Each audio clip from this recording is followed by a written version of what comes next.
Olá, pessoal! O meu nome é Vitória Baltzeira de Souza, eu sou psicóloga clínica desde 2014, sou formada pela Universidade Federal do Paraná e atualmente estou terminando o mestrado pela Universidade Federal do Paraná também, com orientação da professora doutora Jocelaine Martins da Silveira. A minha dissertação de mestrado foi sobre a comparação entre a psicoterapia presencial e a psicoterapia online. E eu dei uma entrevista para a Rede TAC, que vocês vão ter acesso a ela ou no quadrinho aqui em cima, ou aqui na descrição do vídeo, sobre a minha pesquisa e a psicoterapia online.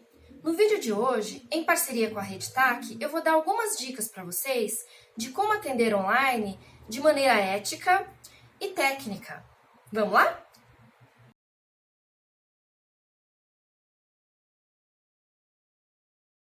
A psicoterapia online não é uma nova forma de psicoterapia. É uma nova forma de prestação de serviços. Os cuidados que a gente tem que tomar vão ser muito parecidos com o que a gente toma na psicoterapia tradicional e presencial. A Associação Americana de Psicologia, a APA, publicou em 2013 uma série de diretrizes de como o psicólogo pode proceder quando for atender online, de acordo com a legislação dos Estados Unidos. Nesse texto, a APA recomenda que o psicólogo tome 2 cuidados a mais quando for atender online. O primeiro deles é a competência do psicólogo em relação ao uso de tecnologias. Por isso, gente, vamos nos atualizar. A gente está atendendo online, a gente está precisando atender, então vamos aproveitar esse momento de quarentena e estudar.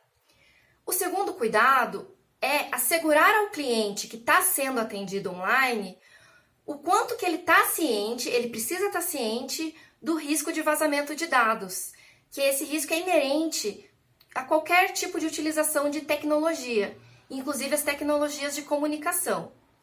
Eu falei mais sobre isso, sobre essas diferenças, na minha entrevista com a Rede TAC, que vocês vão poder acessar por aqui.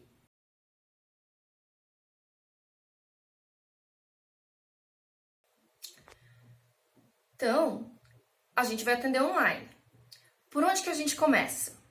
Uma sugestão muito legal nesse primeiro momento é entrar em contato com um especialista em tecnologia da informação. Ele vai poder nos orientar que programas de computador são mais seguros e como resolver possíveis problemas técnicos. Depois disso, vale a pena verificar o quão atualizados estamos com as tecnologias e se informar se for preciso.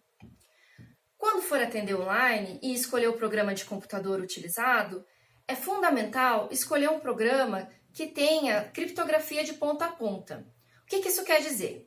Isso quer dizer que só eu, o terapeuta e o cliente que vai estar ali na sessão teremos acesso ao que vai estar acontecendo, impedindo o acesso de terceiros.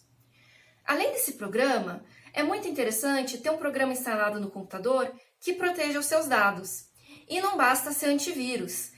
Tem que ser um programa que te proteja quando você estiver conectado à internet, que vai te proteger contra a invasão de terceiros ao seu computador. Depois de selecionados os programas, você vai escolher o ambiente em que será realizada a sessão. O ideal é que seja um ambiente bem iluminado, isolado e com uma boa acústica. Um cuidado muito interessante é obter um documento de consentimento livre e esclarecido do próprio cliente, em que ele informa que está ciente dos riscos ao ser atendido de maneira online. Depois disso, é importante orientar o cliente dos cuidados que ele deve tomar antes de fazer a sessão, o lugar em que ele vai realizar essa sessão, como as orientações anteriores. Tem que ser um lugar bem iluminado, com uma boa acústica, isolado. Se precisar, ele pode trancar a porta, colocar um bilhete de não perturbe também, ou até mesmo avisar as pessoas com quem ele mora que será feita uma sessão online e que ele precisa de privacidade. Outro cuidado fundamental a ser orientado para o cliente é a utilização de fones de ouvido, justamente para evitar o vazamento de som e que uma terceira pessoa na casa possa escutar a sessão. Por fim, antes de marcar a primeira sessão, seria interessante fazer uma sessão de habituação com o cliente, em que você verifica o áudio e a imagem e se tem algum problema técnico ali acontecendo, que se precisar, arruma ali na hora e depois remarca uma sessão para daí fazer a entrevista clínica inicial.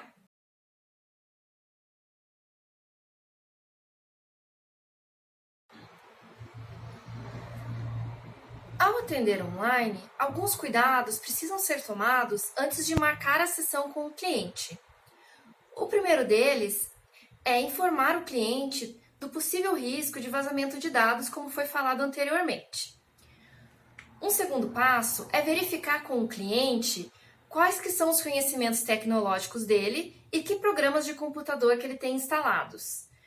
Depois de escolhido o programa, você precisa escolher o lugar em que será feita a sessão. Ambiente bem iluminado, com uma boa acústica, isolado, é fundamental para poder realizar uma sessão online de qualidade. Recomenda-se fortemente o uso de fones de ouvido, para prevenir qualquer tipo de interrupção e qualquer vazamento de áudio. Por fim, fica a minha sugestão de 2 programas que você pode usar. O Skype, para realizar as videochamadas, e o Kaspersky Internet Security. O link deles vai estar na descrição dos vídeos.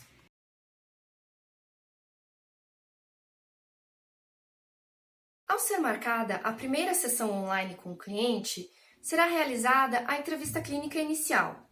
Ela é feita da mesma maneira que fazemos na primeira sessão de uma terapia presencial. Só precisamos adicionar alguns cuidados. Primeiro, verificar o conhecimento tecnológico do cliente. Segundo, verificar os programas de computador que ele tem instalados. O terceiro, que na minha opinião é o mais importante, verificar se a queixa do cliente pode ser bem atendida de forma online ou se ele não se beneficiaria mais com a sessão presencial. Outro cuidado interessante é se informar com o cliente os contatos de um parente ou de alguém de sua rede de apoio, caso precise ser quebrado o sigilo. Por fim, é muito importante o psicólogo que estiver atendendo online pesquisar e ter em mãos o contato de equipes multidisciplinares da cidade em que o cliente mora. Pode ser psicólogos, psiquiatras, desde que residam na mesma cidade que o cliente, caso haja necessidade de encaminhamento.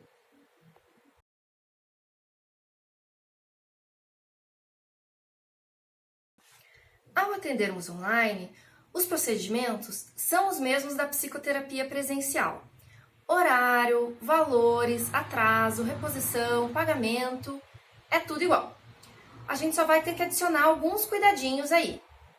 O primeiro deles, no início de cada sessão, é perguntar para o cliente como é que está o som e a imagem e ajustar se for necessário.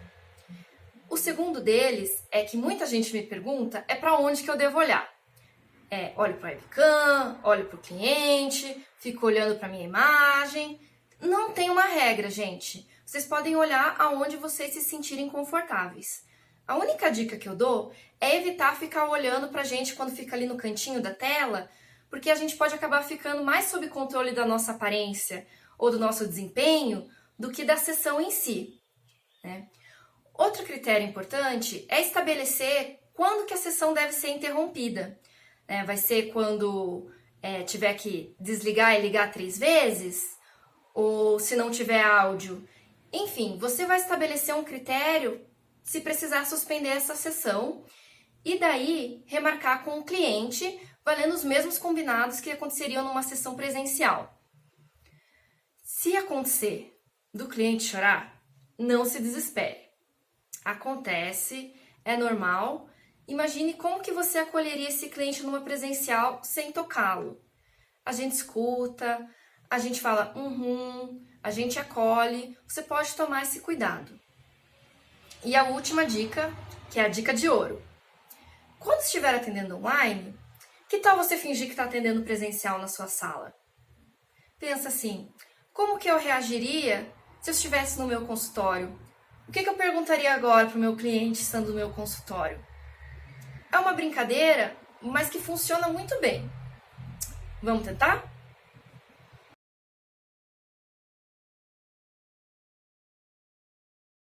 Muita gente veio me perguntar como proceder no atendimento infantil online. Infelizmente, tem poucos estudos que verifiquem a viabilidade desse tipo de atendimento. Eu achei 2 estudos e eu coloquei para vocês na descrição do vídeo, em que foi trabalhado de forma online com crianças de 4 a 8 anos com sintomas de TDAH e os seus pais. Vocês podem verificar nos artigos que adaptações que eles fizeram nos procedimentos. Mas de uma maneira geral, o que pode ser feito? É você adaptar atividades cooperativas com jogos interativos no computador, fazer a chamada com os pais juntos e nessa hora abusar bastante da orientação de pais e lição de casa. Os cuidados são os mesmos que eu falei anteriormente.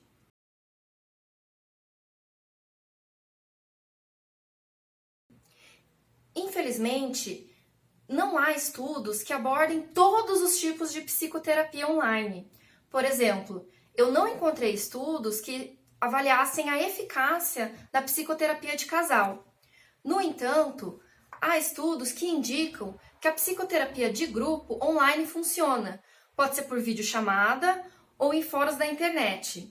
Então, a dica de ouro aqui é se você está atendendo um tipo específico de população ou um tipo específico de psicoterapia, pesquise antes de se propor a atender online.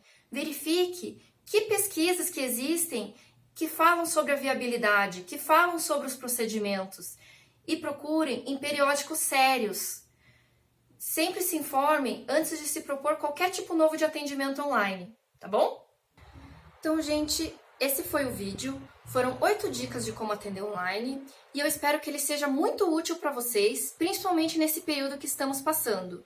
Eu queria agradecer à Rede TAC por essa oportunidade e me colocar disponível para qualquer dúvida que vocês tiverem sobre o atendimento online. É isso, gente. Boa sorte pra gente e tchau!